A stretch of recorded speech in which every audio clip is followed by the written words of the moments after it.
afraid of the dark? Just relax and let the darkness fall over you.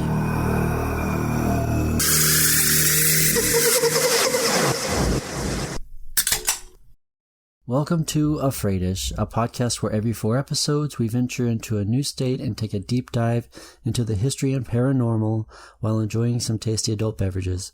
From ghost sightings to hauntings, urban legends and cryptids, let's get weird and afraid-ish together. I'm Paul. And I'm Ashley. Welcome to episode 18, and we're episode 2 of Texas. Woohoo! Yay.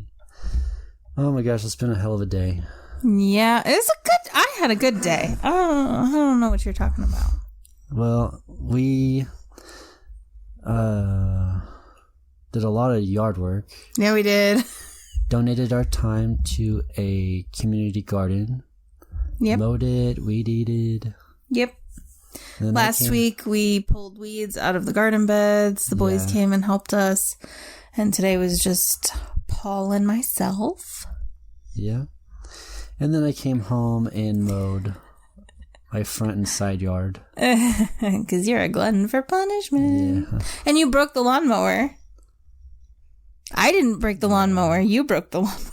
A big rock went through the side discharge thing and... The little thingy that stops the stuff from spewing out the side. The side flap. Yeah, that blew off and broke. Aww. So I ordered a new one. Sad day. Isn't it sad? You know you're an adult when you get excited about like new appliances and shit. When like the highlight of your day is I broke my lawnmower and have to order a new discharge flap. Especially when I got a new weed eater today. Oh, and you replaced the side view mirror on your truck yesterday. I did. I got a new side mirror. Hashtag adulting. Now I got to order a new one for the other side. You got a lopsided truck. Make it look pretty. He has 2 side view mirrors. Just one's brand new and shiny, and the other one's the same age as the truck, which is scratched fucking up and old, dinged and everything else. But it's fine. Anyway. All right, so we are drinking Jose Cuervo Margaritas, the Tropical Paradise flavor. From Sam's Club. And I'm going to pour me some. I already had 1 glass. Spill it everywhere.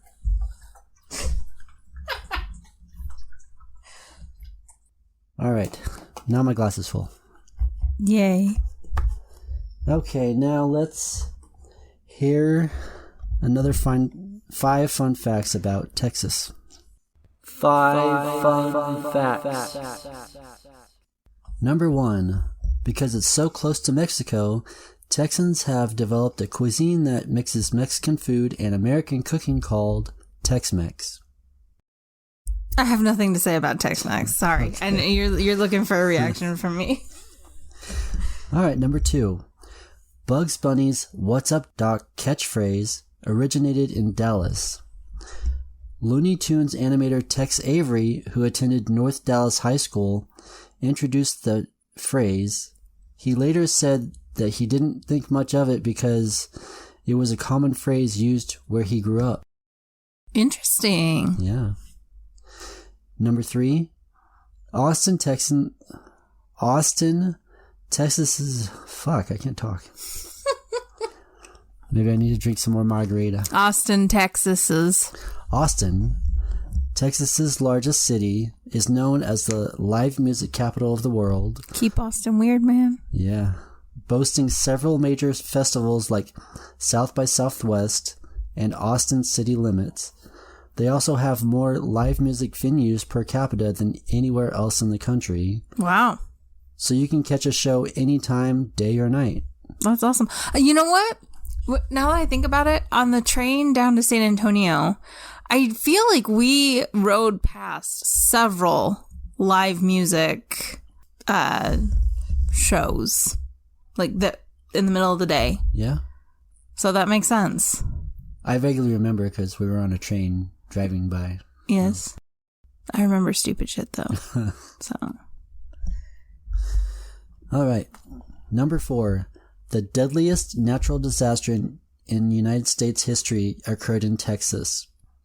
The Great Galveston Hurricane of 1900 took between 6,000 and 12,000 lives with a storm surge of 8 to 15 feet or 2.4 to 4.4 meters. Holy shit. The next deadliest hurricane in U.S. history was Hurricane Katrina, which claimed 1,200 lives. That's insane. What? 6 to 12,000? Yeah. It's a big range. Wow. Number 5. Every state has some weird-ass laws. Here are a few from Texas. I love weird-ass state laws. Me too. Eating another person's trash without their permission is illegal in Texas. I mean, bruh, it's trash. Yeah. You're throwing it away. Why do I need to ask you before I can dumpster dive in your trash can? Well, it's Texas. Also, I would never dumpster dive in anyone's trash can for food. No, thank you. I am not a freegan. I could never. It's also illegal to milk someone else's cow. Sexy. Which, understandable, because that's basically stealing You're milk. stealing milk, yeah. I mean, don't milk my cow, bitch. It's illegal in Texas to take more than a few sips of beer while standing up. So how the hell are you supposed to do a mix and mingle? Everybody's musical chairs mix and mingle. Sit down, take a sip, stand up. Yeah. You can take a few sips and you have to sit back down again. It's one of those stupid laws that's still in the books that will probably be voted up. It's probably not enforced. It never is. Whatsoever. I mean, guarantee you the cops stand up and drink. I mean, how many times have we been in a Mexican restaurant when on-duty police officers order margaritas? It happens. It happens a lot. I've never seen any. No? No. Fucking go to a Mexican restaurant on Taco Tuesday. What, Mexican Villa? I have never set foot in a Mexican villa, so I can't speak to that. That's why I've never seen the cop drink, so. I don't know. I feel like every time... We haven't been to a Taco Tuesday in a long time, though. That's but, true. like, every time when we did do Taco Tuesdays, they were always in there drinking margaritas, eating their tacos. In their uniforms. Well, I think it's a law that if you're a police officer, you have to have a 2-drink minimum, right? I thought it was a 2-donut minimum. Same thing. Anyways. We're gonna get canceled. No, we're not. Don't cancel us, Eric. He's gonna listen to this. Anyway. Now let's get a room and party with some spirits in the Hotel Wooten. Sounds like a good time. In Abilene, Texas. Watch out for that ectoplasmic... I don't even know. Ectoplasm. I think you can tell we've been drinking a little bit. Tiny bit. And we're not big drinkers, either of us, right now. Like, we haven't drank... Well, you drink more than I do. You get a margarita when we go out to That's true. Mexican restaurants. I kind of stopped drinking beer at home, though, but other than doing the podcast, which hopefully I get to do more often. We'll try. Yeah. All right, let's get into it. Described as one of Abilene's most sagacious entrepreneurs. What? Sagacious? That's what this article says. I need to see the word, please. Sagacious. Look it okay, up. I can't. I have to see the word. I looked it up and... Hey, Google. Define sagacious? Here's the definition of sagacious. Suggestion is used having as a or noun showing to mean keen mental discernment an and good ideal judgment. plan put Shrewd. forward for consideration. We have Similarly to two Googles going up. Position. at the same time. Okay. You want to hear how suggestion is spelled? So, okay, how can a hotel be sagacious? This person, Oh. Horace O. Wooten, Not the hotel. is a sagacious entrepreneur. Sagacious. Sagacious. Sagacious. Sagacious. Sagacious. See, Google pronunciation. Sure. Fuck you, Google. Shut up. That's pronounced suggestions. Suggestions. Oh my god. Well, Google says it's pronounced suggestions. So this suggestions entrepreneur, or sagacious, Horace O. Wooten was a publicity-shy, self-made man who entered the wholesale grocery business in 1898 at North 2nd and Cypress in a store just 1 block south of where his hotel would stand. Profits from his far-flung grocery empire were typically reinvested in growing his business and in bettering Abilene and the surrounding area. This isn't the guy that founded H-E-B, is it? No. No? Okay. No. Wooten helped build a desperately needed grain silo, still standing at Plum and North 2nd. Ooh. And was among... You should see if your sister could take some pictures and text them to you. Oh, yes, I should. That's a good idea. Yeah. I have great ideas. Yeah, so those pictures might be up on social media. Anyway, and was among a group of investors who built the Roscoe, Snyder, and Pacific Railroad. Mm-hmm. Which is pretty cool. Sure. Wooten put his money into financing a badly needed hotel at Pine and North 4th Street, which was leased to Conrad Hilton, later renamed the Windsor. So another Hiltons. episode with Conrad Hilton's name in it. Remember? Refresh my memory. The episode... I remember stupid shit, not important shit. Conrad Hilton, remember... Was that a hotel I did or a hotel you did? Hotel I did, I think, that... oh, shit. Had Conrad's name... Was it the Jesse James? No. No. Oh, my God. Was it in Kentucky? I don't know. Does it exist? We'll figure it out. Eventually. Anyway, where was I? And in 1928, Wooten and other investors helped alleviate the shortage of office space by constructing the 8-story MEMS building. I think we saw that, right? That's... I mean, we saw all those. We saw this, the Paramount Theater. We saw... If we saw that, we surely saw the hotel. Was that the day we got that really terrible coffee? Yeah. Oh. So we visited a couple of coffee shops downtown in Abilene. And one of them was amazing. One was so amazing. One was not. But it was the cutest. It was decorated. So they spent all their money on decorations and not training how to make coffee. Yeah. And it was actually the owner who made us the coffee. She was the owner? She was the owner, and she did not know how to make coffee. No. So I asked her, I said, do you have cold brew? And she goes, yeah. And then she goes, no, I have flash. And I was like, what the fuck is that? What's a flash? Apparently it's where they hot brew coffee and then stick it in the cooler. That's gross. Which, like, if I want to drink... listen, I love cold coffee. I know you don't. I don't like it. I love cold coffee. At home, if the pot of coffee goes cold, but I'm feeling like a cup of coffee, I will have no problem pouring that shit over ice and putting some creamer in it. Don't sell that to me for $6. Yeah. And it wasn't even like, it was terrible. Even your sister was like, yeah, that's nasty. I got a hot brew and that shit was nasty too. So, but anyway, I'm not going to name the names. No. But it was not good. Yeah.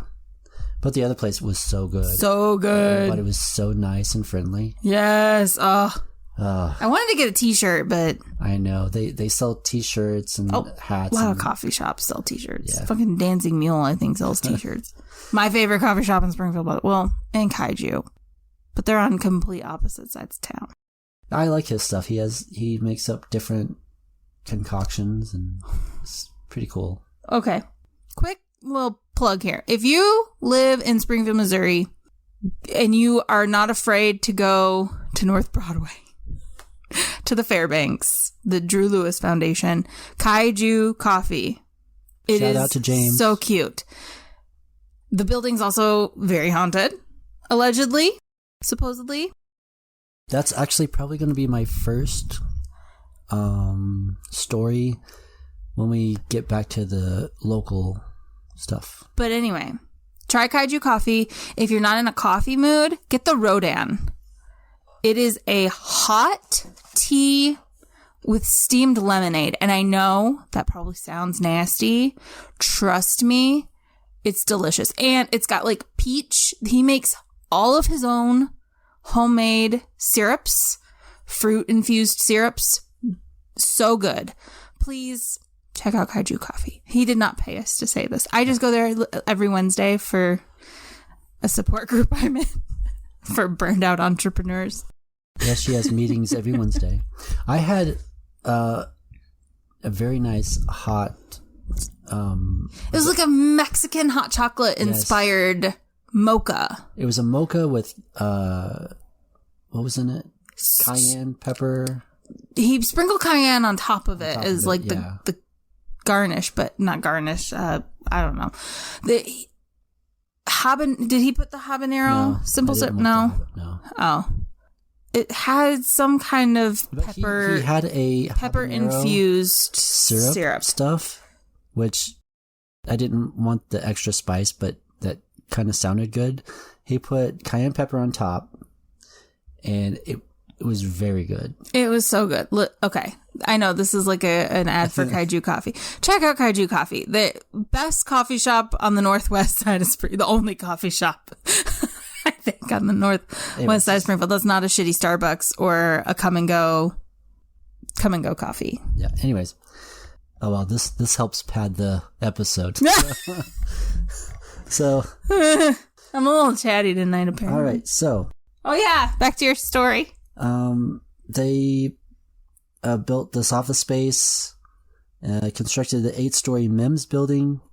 A year later, he paid a record price. $100,000 or $1.7 million today for a downtown lot catty-corner to the MEMS, where he built the Hotel Wooten and the Paramount Theater. $100,000 back then. Yeah. 1.7 million today's money? Yes. Can we have bought our house in 1900s money? Because it would be worth $1.7 million today. That'd be nice. Yeah. Anyways, so our next episode, I'm going to get into the Paramount Theater and its history and haunting. So it's very interesting. I did this one because he built this first. And well, actually, he built them at the same time. Okay. This one was a little first. So. Okay. I believe you. Anyways, construction bids for the tower-like hotel were opened in July 1929. And the 16-story hotel was ready for business less than 12 months later. Jesus! That's fast in today's time when they use subpar building. But this is like a brick limestone building. Yeah. That they had done in a year? Yep. 12 Holy months. Shit. So... And they can't even fucking finish Whataburger. The one on West Sunshine? Oh, yeah. Or any of them. The only ones that are open are Ozark and Republic. Yeah. They've been working on that one for a while. For a year.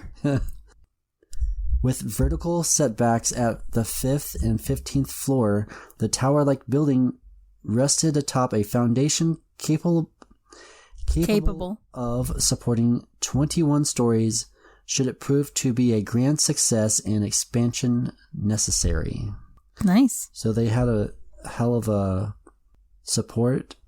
So if they wanted to build more, they could. I mean, it's always nice to be able to go up.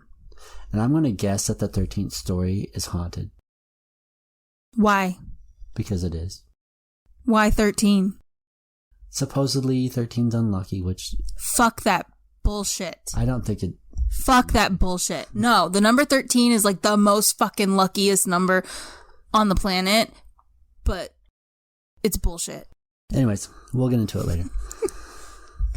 Friday the 13th forever. Anyway, by December of 1929, the concrete was already being poured on the top floor containing the water tank. Pressure in the city water mains was unable to push water to the top floor, so a pump would send water to a 10,000-gallon tank above the 16th floor. And exterior brick had reached to the 8th floor. So they had brick all the way up to the 8th floor. Why not? What is it made out of past the 8th floor? Fuck, I don't know. Stuff. What is it made of past the 8th floor? I don't know. The building would rise to 208 feet, 9 inches, making it the tallest in Abilene and for several counties in all directions. Wow. West Texas's most prominent illuminated sign extended the height for another 40 feet with letters spelling out hotel in red and Wooten in blue. Yeah, I remember the sign. Yeah? Yeah. Okay. The G.W. Waldrop Furniture Company won the bid to furnish the hotel. Good for G.W. Waldrop. Yep. Following a buying trip to Chicago with architect David Castle, Waldrop announced that the hotel would have the most exquisite furniture he had ever seen. Good for the hotel. Because... Is it French? I don't know. Because if it's not French, it's not exquisite. I'm just saying. Predominant colors in the lobby would be rose and green. Of course. While the 168 guest rooms would be fitted with velvet carpets and beds sporting Simmons Beauty Rest mattresses. Velvet carpet? Yeah, that's my nightmare. I hate that idea. That's a terrible idea. Guests found their rooms complete with an adjustable ceiling fan and a radio built right into the wall. Okay, so interior designers, ceiling fans are life. Stop taking them out of rooms. If there's not a ceiling fan in a room, I cannot sleep. I must have the circulation.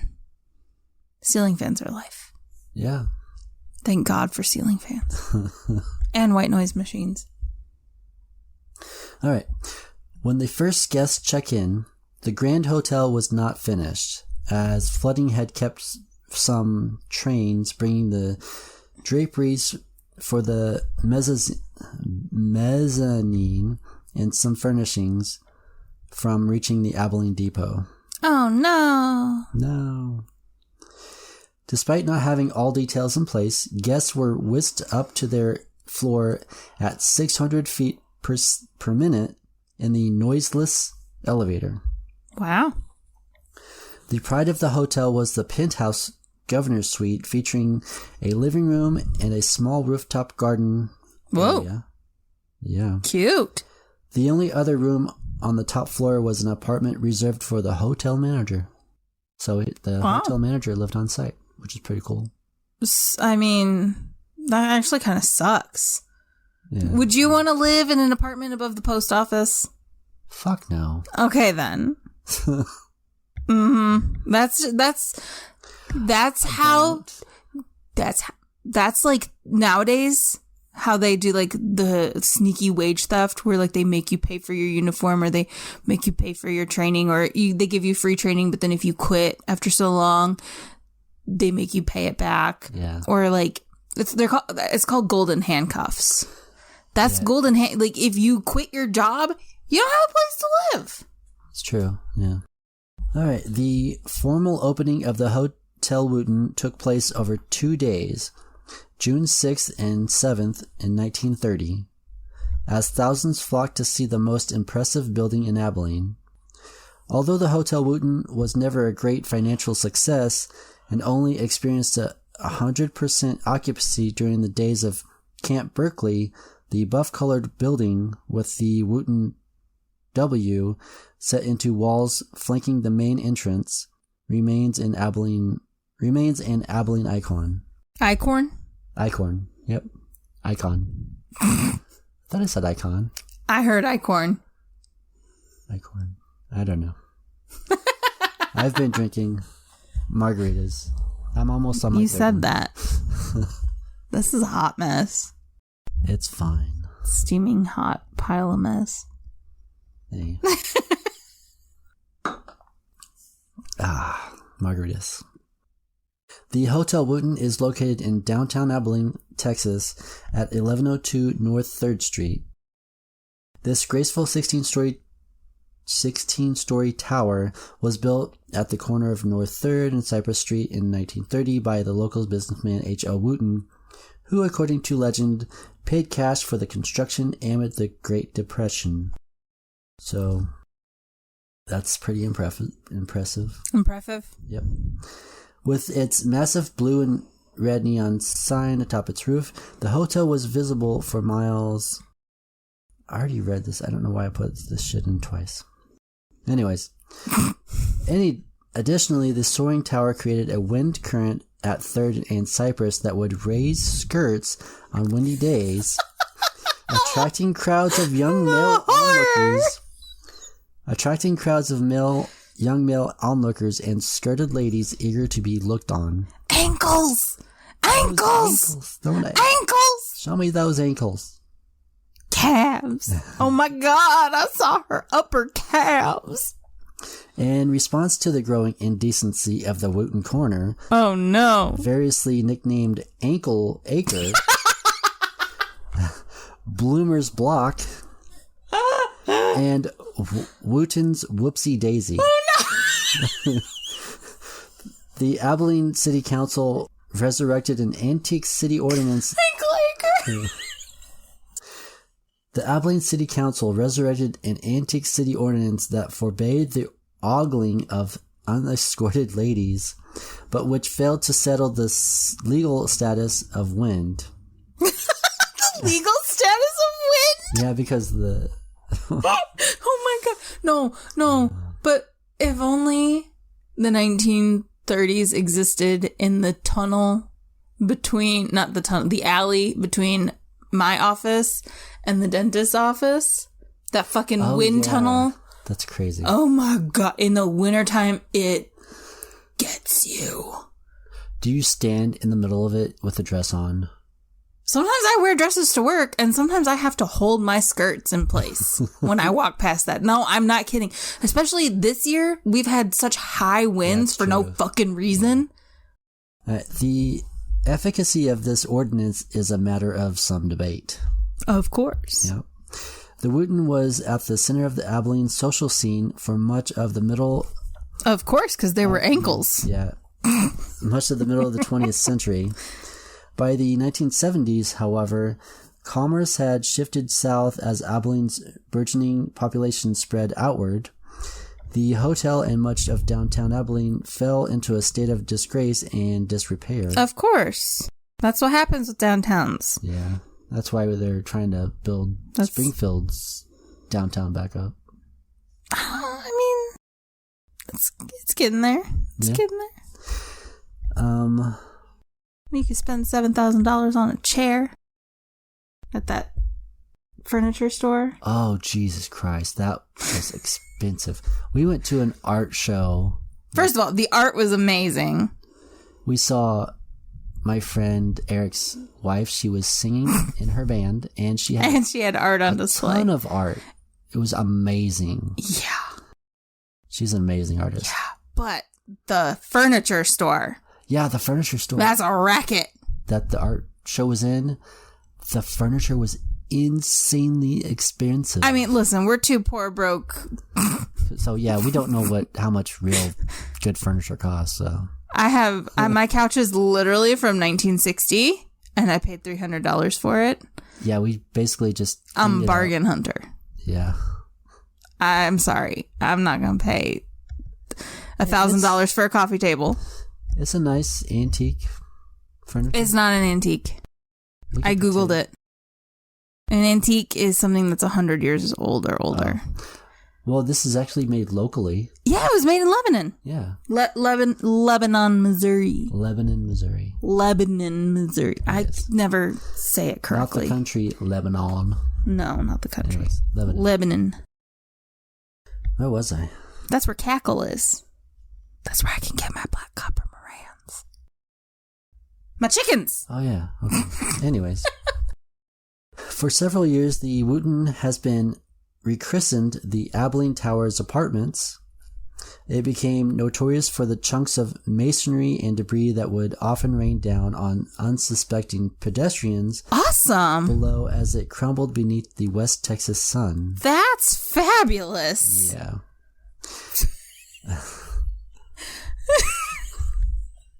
Just walking down the street, a big old brick falls on your head. That would be shitty. Oh, that's my nightmare. Finally, just as it seemed doomed to erode beyond the possibility of restoration inevitably, the Wooten was swept up in the revitalization that had already consumed much of downtown. You mean gentrification? Well, anyways, starting with Wooten's neighbor, the Paramount Theater. The tower underwent a complete overhaul in 2005 by the Beaumont, Texas. Yeah. Recent. Yeah. Texas contractor Daniels Building and Construction, and is now an apartment building. It is now called Hotel Wooten Apartments.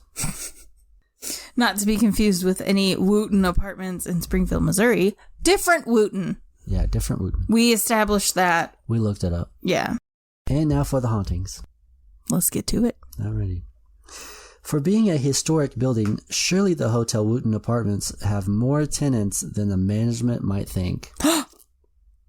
The apparition of a woman in an old-fashioned dress and a bellhop have been seen throughout various parts of the complex, while ghostly laughter and ballroom music have been heard when no one is around. I'm sorry. You don't have to put this in the podcast if you don't want to, but you said bellhop, and I don't know why, but a core memory was just unlocked.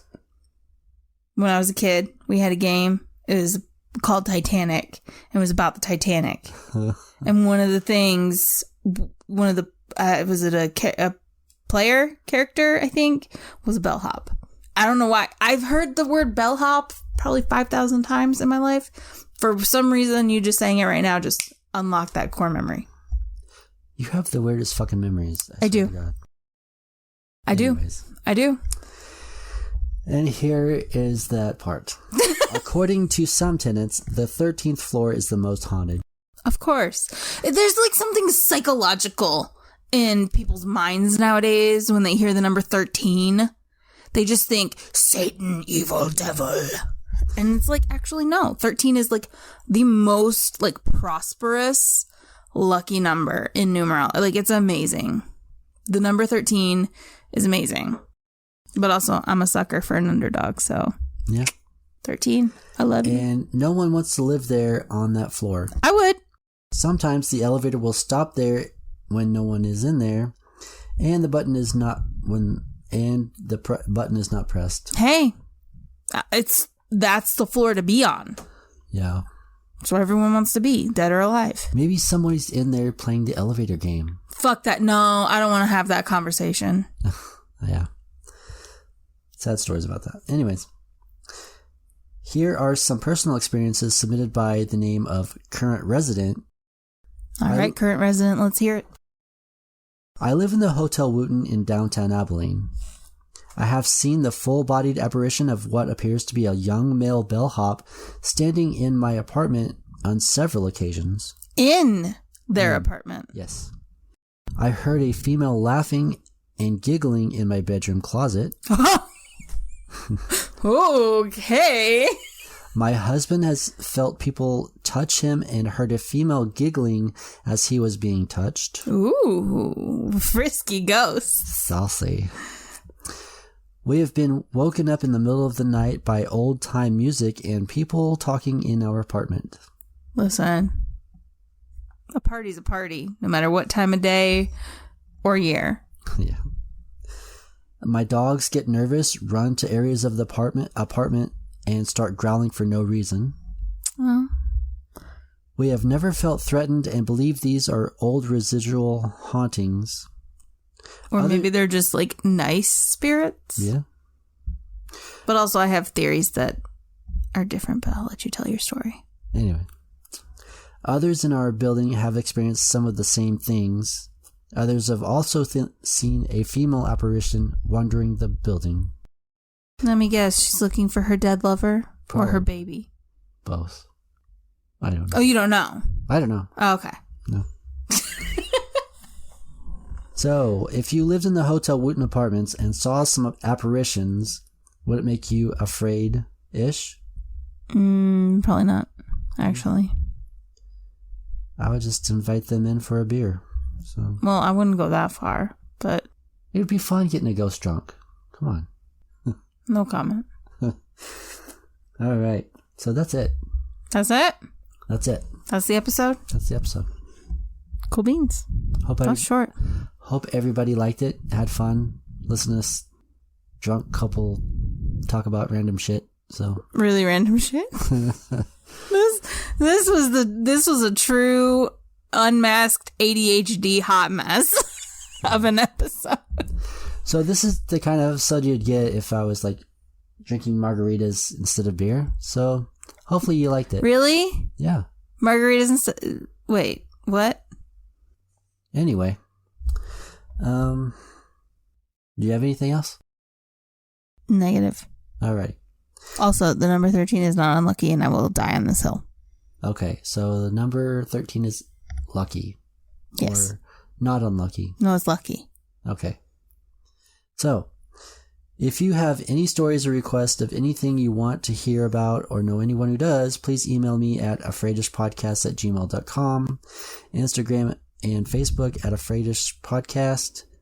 The website is still down for now. All the links in the will be in the show notes. Also, rate and review on Apple Podcasts. And 5 stars, please. And rate on Spotify. You can listen to because I never say this. I'm going to start saying this. You can listen on Spotify, Apple Podcasts, Google Podcasts, iHeartRadio, Stitcher, or anywhere else you listen to podcasts. Because I'm on like Anchor, all the things. 8 different places. Yeah. Plus, I don't know. Because you use Anchor to publish, right? That's correct, yes. So it pushes it to everywhere. Literally everywhere. Well, not everywhere, but most places. I'm pretty sure it's everywhere. Anyways. Pretty sure it implants it in your brain. You just have to access the information. Yes. Also, I also keep forgetting to say this shit. Say the shit. This on YouTube. You do. Without video, but it's on YouTube. Great. Yes.